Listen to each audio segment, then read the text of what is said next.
நான் வாசித்த நூல்களில் தேன் கூடாக எனக்கு அள்ளி அள்ளி நல்ல கருத்துக்களை தருகின்ற ஒரு நூல் பைபிள். அந்த பைபிளில் இருந்து நான் சில வார்த்தைகளை எடுக்கிறேன். அந்த வார்த்தைகள் எனக்கு முத்தாக மாறுகிறது. ஒரு பெண்ணுக்கு ரத்த போக்குங்க, நிக்கவே இல்லை. அந்த பொண்ணுக்கு ரத்தம் போய்கிட்டே இருக்கு. அந்த பொண்ணு கிட்ட கேட்கறாங்க, அந்த பெண்ணினுடைய பெயர் பைபிளில் குறிப்பிடப்படவில்லை. அந்த பெண் கிட்ட கேட்கறாங்க, அந்த பெண் வந்து எல்லார்கிட்டயும் மருத்துவம் கேட்க, யாருக்கும் மருத்துவம் தெரியல. அப்ப சொல்றாங்க, மசிஹா அப்படின்னு ஒருத்தர் வராரு. மசிஹானா யாருன்னா மரணத்திற்கான மருத்துவர். அதாவது எல்லாத்துக்கும் மருந்து இருக்கு. குரான்ல ஒரு மருந்து இருக்கு, மரணத்திற்கு மட்டும் அந்த மருந்து கிடையாது, மத்த எல்லாத்துக்கும் மருந்து. கருஞ்சீரகம், கொளஞ்சி அப்படி சொல்லுவாங்க குரான்ல. அப்படி மரணத்திற்குமான மருத்துவர் இயேசு கிறிஸ்து.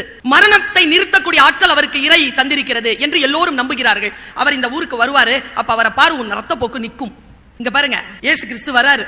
இந்த பொண்ணு போய் நிக்குது. ரொம்ப கூட்டம், பெரும் கூட்டத்துல இயேசு கிறிஸ்து போய்கிட்டு இருக்காரு.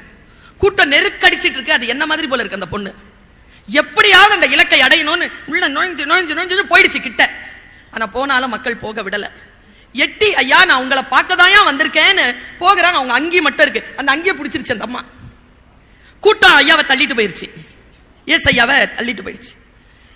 அந்த பிடிச்ச பொண்ணு கையில இருந்து துணி நழுவிருச்சு. அது கூட்டத்தில் அப்படியே நிக்குது. நின்று திரும்பி வருது.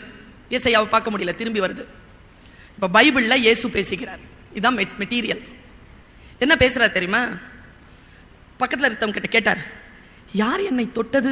கூட இருக்கிறவங்க சொன்னாங்க, ஆயிரக்கணக்கானவர்கள் உங்களை தொட்டு கொண்டு வருகிறார்கள். யார் என்று சொல்லுவது ஆண்டவரே?